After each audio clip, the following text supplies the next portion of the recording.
How's it going, everyone? Coach Javi here. Welcome back to the channel. Today we are going to be doing another educational type video, and this is 5 things that are going to improve you as a footballer. So maybe some things that I wish I would have known when I was a little bit younger. So without further ado, let's get straight into it. So before we get into this video, make sure you guys hit that thumbs up if you do like this video. Subscribe if you haven't already, because I'm posting a lot of these educational type content videos, as well as a lot of training session and the preseason series, which is quite popular right now. So go ahead and hit that subscribe button. So tip number 1 is work on your weak foot. So the amount of players that grow up and can only use one foot is extremely high. The benefit of being able to use both feet when you grow up is that you can play on both sides of the pitch. So while a lot of players can only play on the left side or the right side, those players, you're able to switch them on both sides and have them fill positions that other players wouldn't be able to do so. So what I highly recommend is that you get a lot of extra reps at training, especially if you're doing a lot of individual type sessions. Make sure you're always focusing on the technical components, but if you're doing one set with your strong foot, try and do 2 sets with your weak foot. I understand when players are young, they're a little bit ashamed at training in front of their peers to use their weak foot because it's going to make them look bad. However, as a coach, I always remind the players that that's exactly why we're at training, to improve some of your weaknesses. So don't be ashamed at training to use your weak foot, because when you grow up, it's going to pay off. You're going to feel a lot better and you're going to feel a lot more comfortable when you play and the ball ends up coming to that weak foot. And finally, because it still is quite rare to see players good with both feet, it is an added bonus when a coach is looking to recruit you. Tip number 2 is make sure that you get everything on video. Fortunately, we live in a time where technology makes it so easy for us to be able to capture things on video. We have cell phones that are capable of recording things at such high quality. So imagine having a highlight video that is about 5 minutes long from all of your best plays that you can remember. How good would that highlight video be, as opposed to just a highlight video that you recorded from only this past season? Now, what we've come to find out from the pandemic is that a lot of players are now put in a position where they're not sure how they're gonna try and get recruited because they don't have a highlight video, because they couldn't record the last season since there was no games to be played. And it doesn't even have to be the highest quality video. You don't have to go grab a fancy camera. Any modern cell phone can record in high definition. My suggestion would be to find your little brother, your little sister, your mom or your dad, someone who is gonna sit in the stands, buy a cheap little tripod for $10, $15, and all they have to do is just try and record you throughout the entire game. Bringing all that footage together over a long period of time, multiple years, is going to allow you to get a really good highlight video that you can show when you're ready to get, recruited into going into college or sending it to professional scouts. The biggest things for this is make sure that you have a high vantage point. So if you can find some stands that are a little bit higher than the field, that's always going to give you the best view. I would suggest that they have the camera follow you, but also show a little bit of the field as well, so they could see where your passes went, where you're receiving the passes from, and some of the tactical formations of the other teams to see what your movements look like. And again, because I get so many questions on recruiting advice, specifically a lot of internationals who are wondering how they can get recruited to the United States, it's all about your highlight video. The better your highlight video is, the more you can show these coaches, the better chances you have of getting recruited. So don't just limit yourself to the last season. Try and record everything that you can from the moment you start playing competitive football.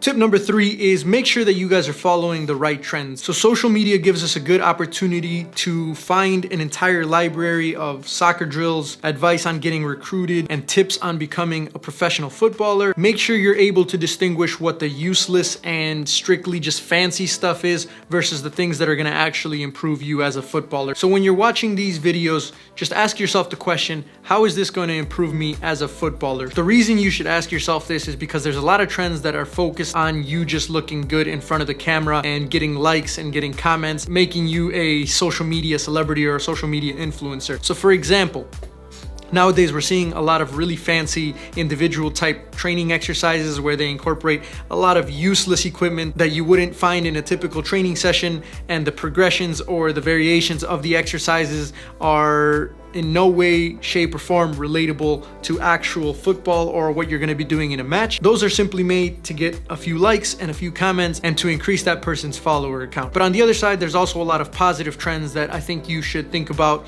adding to your game. So for example, goalkeepers. The modern goalkeeper needs to be able to use their feet. You see goalkeepers like Alisson, Ederson, Manuel Neuer, like sweeper keepers, and are playing the position to be more of an outfield player than a traditional goalkeeper would be. So those are trends that across the board are becoming more and more popular because teams have found that having a goalkeeper who can play with their feet is going to make your team better as far as retaining possession of the ball. So that's a trend that you should follow, and you should think about how can I implement this in training and to my skill set so that if you're a goalkeeper, you can grow up to be a goalkeeper who's good with their feet. If we're thinking about players like fullbacks, back in the day, all they had to do was defend. And now one of the things that they really have to do well is they have to be able to join in the attack, put a lot of dangerous crosses in, and you're starting to see a lot of fullbacks have a higher number of assists. So again, that's a trend that's beneficial to a team's success. Obviously, you have channels like mine who focus on giving you a lot of educational content and giving you a lot of ideas for training. Create your own little library of all these different things that are out on the internet, on social media. Pick and choose which are the things that are going to benefit you, but make sure you're able to differentiate the things that are going to be useless and are only there for likes and for followers versus the things that are going to actually improve you in your footballing journey.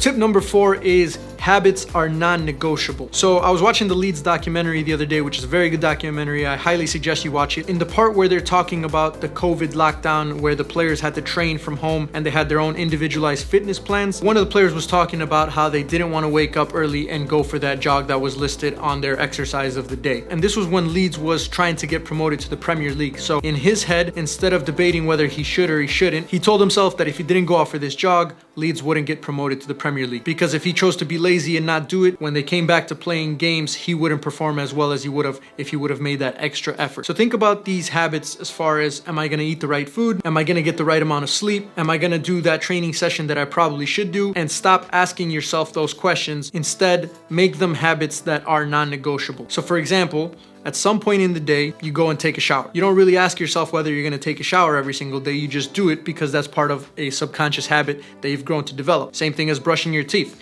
You don't really question whether you're going to brush your teeth. You just do it at some point in some part of the day. If you can manage to make your footballing habits the same as your subconscious habits, then you're going to be a better footballer because you're going to wake up and these aren't going to be questions anymore. So think about players like Cristiano Ronaldo. When he wakes up in the morning, he doesn't question whether he's going to do a training session. He just goes out and does it. He doesn't question whether he's going to spend some extra time in the gym. That's just part of his daily routine. So once you can build those routines and make them part of your everyday habits, then you have a higher chance of being successful. Lastly, tip number 5 is always choose playing time over playing level. A lot of players are so focused on playing Division 1 in college that they don't even think about the possibility that even if they do get there, they might just ride the bench. I've played with a lot of players in college who over the 4 years, while I was getting a lot of playing time, they just sat on the bench and they may have gotten in a few games, maybe they didn't play the entire season, maybe they got redshirted. Your playing journey is so limited that you don't want to waste it riding the bench and not playing. So it doesn't matter if you actually end up getting to Division 1. If you're not getting any playing time, then it's pointless. You should much rather think about what level it is that you're going to get a lot of playing time that's going to be the right level for you, that you're going to be able to develop as a footballer, because the most important part to your development is actually playing 90-minute games. Don't get so focused on, I want to be a Division 1 player, I want to play Division 1 soccer, if you feel like that level isn't going to be the appropriate level for your development. Sometimes it's better to go to a team that's maybe in Division 2, Division 3, or NAIA, where you can be a consistent starter and you can get those 90 minutes